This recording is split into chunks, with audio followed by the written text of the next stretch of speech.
Here are 9 signs that you are working at a toxic hair salon. Unfortunately, working at a toxic salon is far too common. And if you are a fresh graduate, you need to watch out for these signs.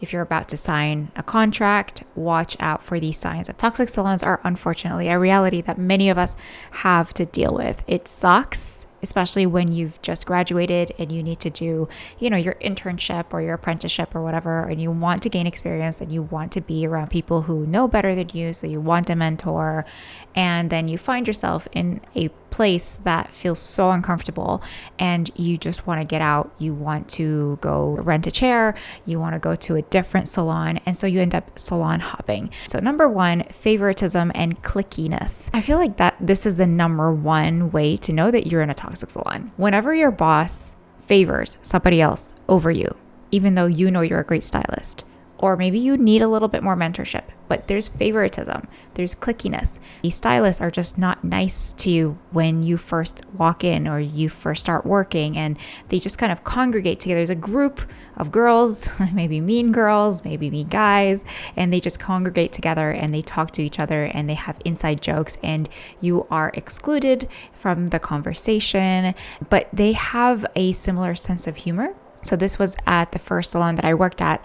One of the clickiest girls there just had like so many inside jokes, inappropriate jokes with the boss, and everyone thought it was normal. All of her friends thought it was normal, and me as like a new stylist, I was like, what is this? I was already in my 30s, so I didn't feel like my self-esteem suffered at all because I was already in my 30s. I was already feeling very confident by myself. I just found it odd. I was like, this is so unprofessional. This should not be happening. Maybe they share formulas with each other and they will keep you out of the loop, or maybe they'll do the same clients over and over and they don't share clients with you. I think that's a huge one. When you're working in a salon, you want to feel like you're part of a team, you're collaborating, and you're happy to share clients. That's how teams work. And favoritism and clickiness breaks that, and it breaks the rapport between the stylists. So that's your number 1. Number 2, disrespecting or talking down to you. Obviously, this is going to overlap, but sometimes with clickiness and favoritism, there isn't much talking directly down to you. It's usually talking about you behind your back, or you feel like something's really off. Whereas disrespecting and talking down to you is very much in your face. They will talk down to you. They will say mean things to you, and they won't apologize. So I had somebody say to me, it was like a side-eye comment about my hair cutting skills, like I didn't know how to cut hair, even though this person was my mentor. This person was supposed to teach me how to go from, a junior stylist to a senior stylist. And instead of helping me, this person was kind of throwing me under the bus. So that's disrespect. That is talking down to you. That is absolutely unacceptable. The person who is taking you under their wing is supposed to help you along. And if they have an ego, it's just such a recipe for disaster, because especially if you're a new graduate, it's going to hurt you. It's going to hurt you on the inside. It's going to leave a scar if you're not sure about your skills. Even though I was confident and I was feeling good, I felt it, like it hit me in my gut. And I was like, man, this person is mean. So any type of meanness, any type of snide remarks, side-eye glances, eye rolls, all those things are definitely a red flag, and you're not going to be able to thrive at a salon like that. Number 3 is a high turnover rate. If you start working at a salon and the first thing that everybody tells you is, oh yeah, you're the next one, or oh yeah, you just replace somebody else. Somebody comes in and out every week or so. That was the first salon that I was at. Huge turnover rate. They just would hire people and fire and hire and fire and hire and fire. If you're constantly seeing on their social media, maybe you haven't accepted the job yet, but if you're constantly seeing on their social media that they're hiring, there's a problem. Or if you're on Indeed and you're looking to get a stylist position and that salon keeps coming up like, oh, hey, we're looking for stylists. Why do you keep looking for stylists? Like, why can't you just maintain and keep the stylists that you have happy? Like, either they're not paying enough, or it's usually a pay thing, or they are just toxic, and maybe the boss is a micromanager, which we'll get into later. Once you start, people will tell you, like, there is a high turnover rate. It's a revolving door. If you're constantly seeing those ads come up, then it is definitely a red flag. Number 4 deals with social media. If they are reposting your content without your permission, huge red flag.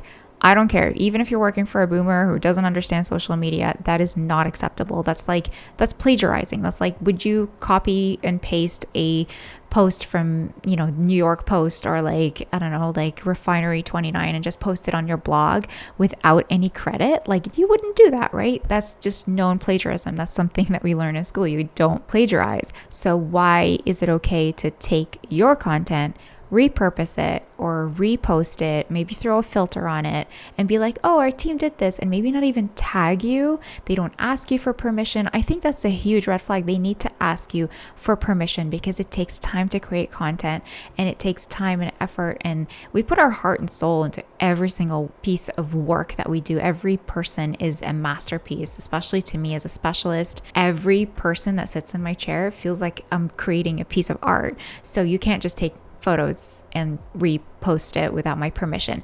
The first time they do it, maybe they don't know, it's okay, but just make sure you bring it up if this happens. It just builds resentment. Like, that's not okay. It just builds resentment over time, and it just makes you feel like you're working for free, because content creation is a job. We're going to get into that in this channel. I'm really, really big on creating content online. As hairstylists, we should all be creating content all the time. You should set up a camera and film yourself working, because you are the business, you are the brand. Clients want to see you, they want to connect with you. So it's like, it's literally everything. Without video, without photos, your business doesn't really exist, really. Like, let's be honest, we are plugged into this world. It's really important that you film yourself. So anywho, if they have not asked for your permission to repost, it's a big no-no. That means they just don't respect your work. And it's a small red flag.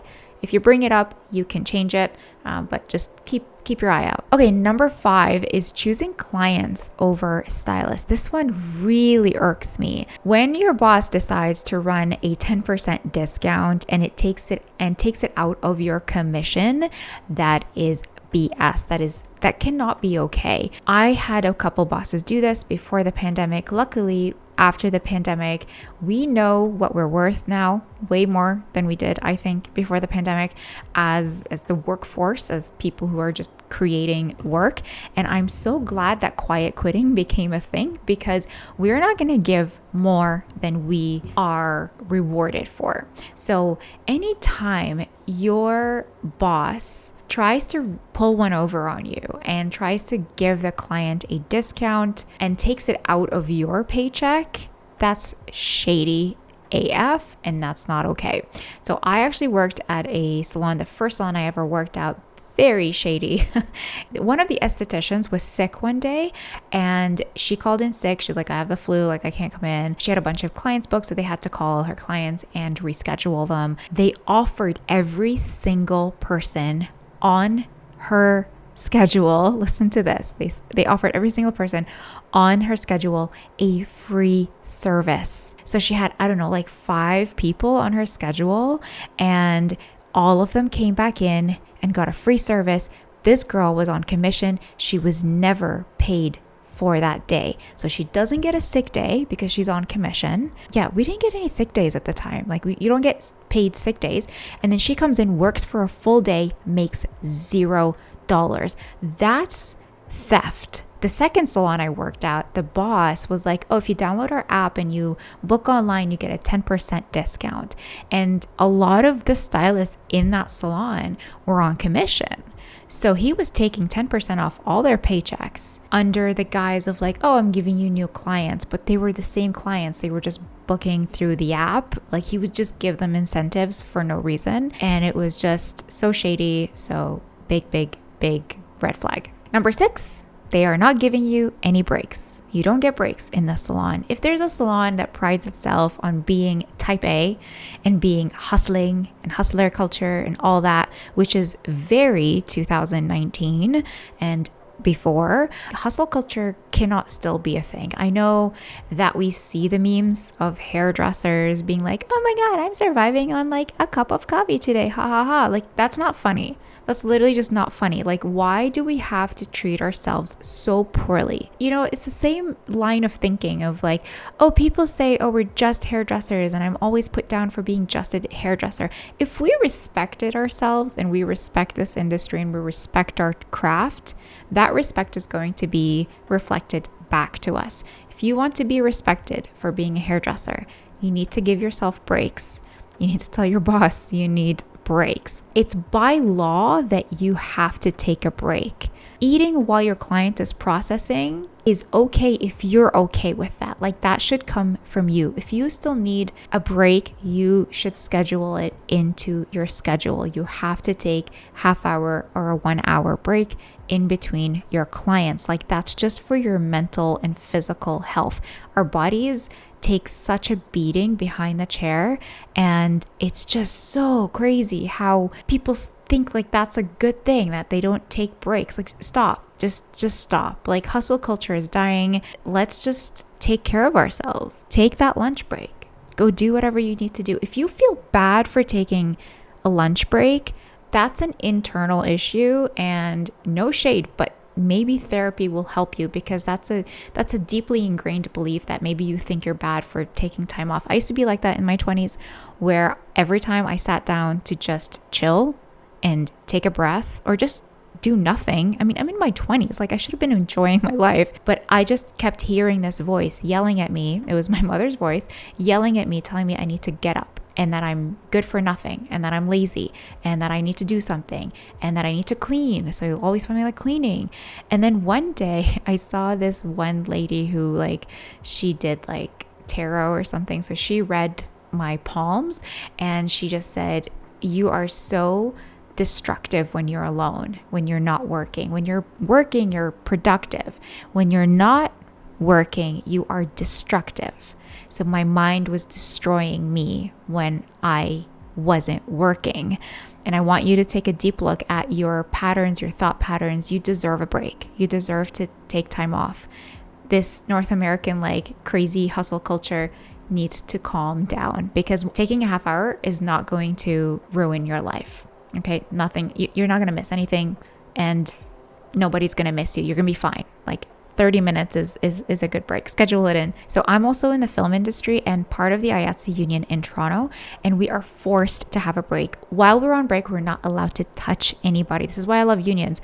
You're not allowed to touch anyone. If you touch anyone, you're in big trouble. Like, you can't do that. The actor will also get in trouble if you touch them. You're not allowed to answer your phone. You can come back after an hour and be like, oh, I was on my break, and no one can say anything to you. And that's how it should be in salons. Okay, let's move on to number 7. This one needs to be said. It is emotional volatility. This kind of up and down. One day they're happy, one day they're not happy. There's this sense of like restlessness within them. They're lacking balance. They're lacking groundedness. I don't think you should sign a contract with that person. I don't think you should take a job if you're sensing that this person may be emotionally unstable. Obviously, this goes for any job, any friend, anybody that you have in life. I find a lot of small business owners, they put their heart and soul into their business. This is their baby. They have put in their life savings into it. So obviously, there's going to be a huge emotional toll that's going to take over. There's going to be a lot of stress. And if they can't balance that, if they can't take care of that themselves, they're going to take it out on their staff. And if they can't be that rock for you, I think that is a red flag. That's not, you need to feel safe when you walk into a salon. You need to feel like your boss has your back. Again, no emotional discounting or fear discounting. Your boss needs to be somebody who you can rely on. You can text if you need something, although I don't recommend that you give your number out to anybody, and they should only have your number for emergencies, but you should be able to lean on that person, and they should be able to help you out. This is where you start to see lack of boundaries happening. You'll start to see that your boss might call you family member. They don't support your independent projects. That emotional volatility, one second they love the business, the next second they're like, oh, I just want to sell it and get out of here. If you see those signs, start looking for another job. Okay, number 8, lack of positive feedback and advancement. This one is huge. There is something to be said about lying by omission. Lying by omission means that you know something, you're just not saying it. And my first boss did this. She would not give me any positive feedback. I knew all my clients were happy. I know I did a good job. Again, I was already in my 30s. I was already very mature. I know how to talk to people. I'm very confident in myself. I didn't feel intimidated. She would sit down with me and she would just talk and talk and talk. But then she would never say anything about, our clients are happy with you. You're doing great. There's none of that. They would just kind of talk about everything else except how you're doing. And they would omit or hide all of the positive aspects of what you're doing. They will not give you any compliments. They won't tell you your numbers. That's a big one. My second boss did that as well, where they would just not give you any numbers. They don't tell you about your retention rate. They don't tell you if you're being successful or your retail rate. They actually didn't even give us commission on retail because they're like, oh, you're not going to make any money. Even though I was the highest retail seller, it's these ways of kind of keeping you under their thumb. It's a way of controlling you. They want to keep you lower, feeling less than, feeling like you're not good enough, wondering about yourself. It's a form of gaslighting. It's almost like, when you're dating someone and they just don't compliment you. You're just kind of like, do you even like me? That kind of thing. It's a way, and they love you bringing in money for them. You're doing great, but they're not going to tell you because they don't want you to feel confident enough to leave. I ended up leaving both places. So please, if that's happening to you, just know that it is because you're doing so great. That's the reason. They don't want you to know that you are as good as you are because they're afraid of losing you. They're afraid of you going out and opening up your own suite or your own salon or renting a chair and leaving them and taking all the clients with them. So chances are you are doing really, really well. And on the other hand, they can also keep moving the goalposts. I worked at a salon where they were paying hourly, and then they said once you reach a certain number, number of sales, like a month or something, or for 3 months, then we're going to move you to commission. And the commission was pretty high. And so as soon as you got to that number, they would move the goalpost. I was fully booked. I was breaking my back. I ended up crying almost every day. I would get on the streetcar just wanting to just get fired. I'm like, I hope they just fire me. I don't want this anymore. Why am I slaving away for an hourly wage when I know that if I was doing commission, I would be making so much money? So they kept moving the goalpost. They're like, oh, you're off by $1. You're off by $6. That's just mean. So I don't want you working for people like that. So the less we work for toxic people, the more they're just going to have to step up. We can't work for these people anymore. That's not okay. We need to keep the salon industry as a healthy industry. It's a beautiful craft. I love what I do. Okay, number 9. Micromanaging. My first boss, I have so many stories. My first boss would text me at 9 a.m. My shift was at 11, and she would text me at 9 a.m. asking if I was going to come in. My second boss hired a salon manager who would tell me every time we would sit down for a meeting, she would say something about you need to let me know when you're about to take a break. So this was about when I was 34, and I started developing, I didn't know this at the time, but I started gaining weight, random mysterious weight, and I started getting really depressed and exhausted. I'm sure the work had a lot to do with it, but I didn't know that I was developing a thyroid issue, which is very common in women. My iron was low, so I was anemic. I had thyroid issues, and I was just not feeling okay. So I would have to take snacks in between my clients just to keep my energy levels up. I would just go to the back, sit down, have a rice cake with some peanut butter, drink my water, just zone in because I was my body was so tired. Their response to that was you're taking too many breaks, you eat too much. What? And it was so ridiculous because I just said to her, do you want me to let you know when I'm about to take a snack? And her face just went straight, and she just goes, yeah, okay. We both realized how ridiculous she sounded. So any type of micromanaging like that, it's just lack of trust. It just makes me wonder why people would ever hire a team if you don't trust them. Can you just trust me to do my job? I need snacks. I love snacking. Some people don't eat all day and then they eat at night. Anyway, why are we talking about people's diets?